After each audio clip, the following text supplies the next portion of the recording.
여러분께 한 가지 질문을 드리고 싶습니다. 운동 부족과 흡연량 그리고 치아의 개수. 이 세 가지 요소 중에서 생존 위험에 가장 결정적인 영향을 미치는 것은 무엇이라고 생각하십니까? 정답은 바로 치아의 개수입니다. 국내 6세 이상 고령층을 대상으로 진행된 대규모 연구에 따르면 조절 가능한 위험 요인들 가운데 치아의 개수가 사망 위험에 가장 큰 영향을 미치는 것으로 나타났습니다.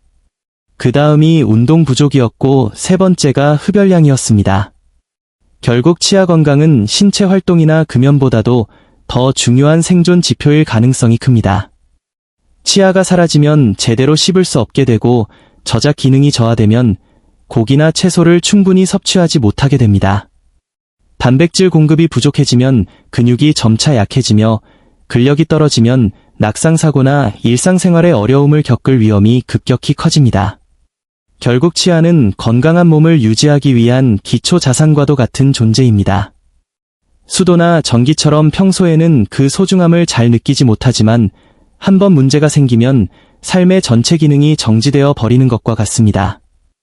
저는 내과를 중심으로 전신을 진료하는 종합진료의사로서 예래에서 수많은 환자분들을 만나며 확신하게 된 사실이 있습니다. 치아가 잘 유지된 분들은 연세가 들어도 활력이 넘칩니다. 스스로 음식을 씹어 즐길 수 있는 분들은 체력뿐만 아니라 삶의 의욕까지 함께 유지하고 계십니다. 그래서 오늘은 치아 건강에 대해 깊이 있는 이야기를 나누어 보려 합니다. 먼저 치주 상태가 나빠졌을 때 어떤 심각한 결과가 초래될 수 있는지 살펴보겠습니다. 당뇨나 심장 질환뿐만 아니라 전신으로 번지는 만성염증의 메커니즘을 설명해드리고 잇몸은 한번 나빠지면 회복이 어렵다는 통념을 뒤집는 흥미로운 연구 결과도 소개해드리겠습니다. 3주 동안 양치를 하지 않았을 때 우리 몸에 어떤 변화가 일어나는지 알아보고 마지막으로 잇몸을 지키기 위한 4가지 핵심 방법을 논문 근거를 바탕으로 정리해드릴 테니 끝까지 함께해 주시기 바랍니다. 꼭 기억하셔야 할 사실은 치주염이 단순히 입안의 문제로 끝나지 않는다는 점입니다. 이 질환이 시작되면 잇몸 속에서는 눈에 보이지 않는 만성염증이 지속됩니다. 마치 입안 어딘가에서 작은 불씨가 꺼지지 않은 채 은근히 타오르고 있는 상태와 같습니다. 그리고 이 염증 물질은 혈류를 타고 전신을 순환하며 우리 몸 곳곳에 영향을 주게 됩니다. 구체적으로 당뇨와의 관계를 살펴보면 2022년에 발표된 신뢰도 높은 분석 연구에서 치주염 치료만으로도 당화혈색소 수치가 평균 0.43%나 감소했다는 사실이 밝혀졌습니다. 이는 일반적으로 당뇨 약물 한 종류를 추가했을 때 기대할 수 있는 효과와 맞먹는 수치입니다. 반대로 말하면 잇몸염증을 방치할 경우 아무리 약을 복용해도 그 효과가 상쇄될 수 있다는 뜻입니다. 심장 건강 역시 예외는 아닙니다. 치주염이 있는 분들은 심혈관 질환 위험이 최대 4.4배까지 높아집니다.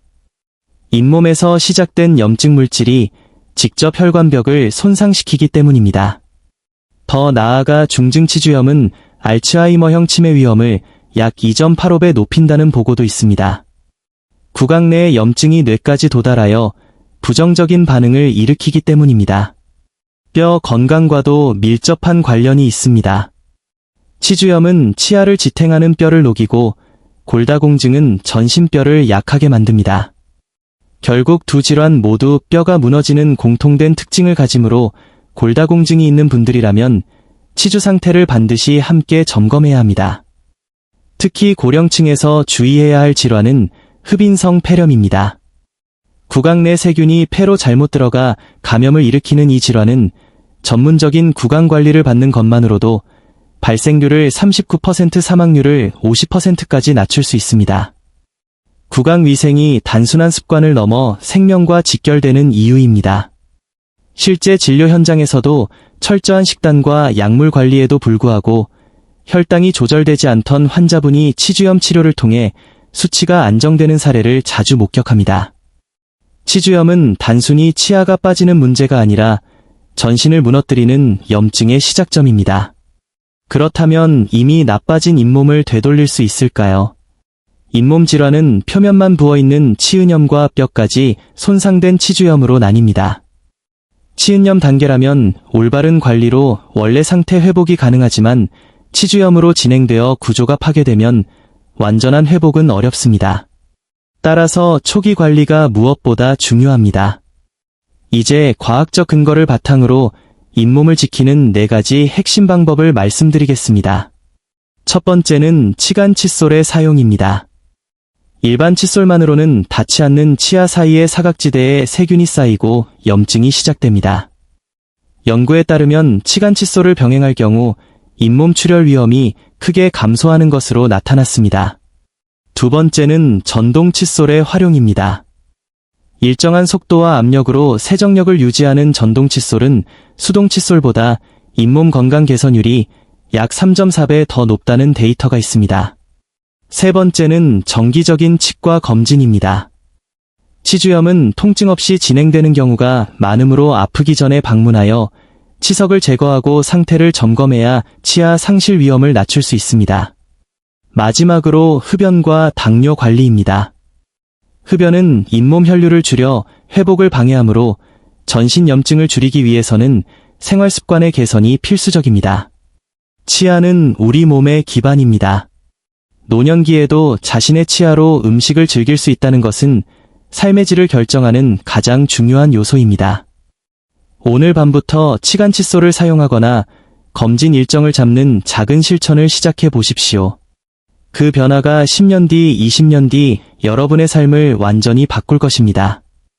오늘 내용이 도움이 되셨다면 실천하고 싶은 습관이나 궁금한 점을 댓글로 남겨주시기 바랍니다. 건강 잘 챙기시고 다음 시간에 다시 뵙겠습니다. 감사합니다.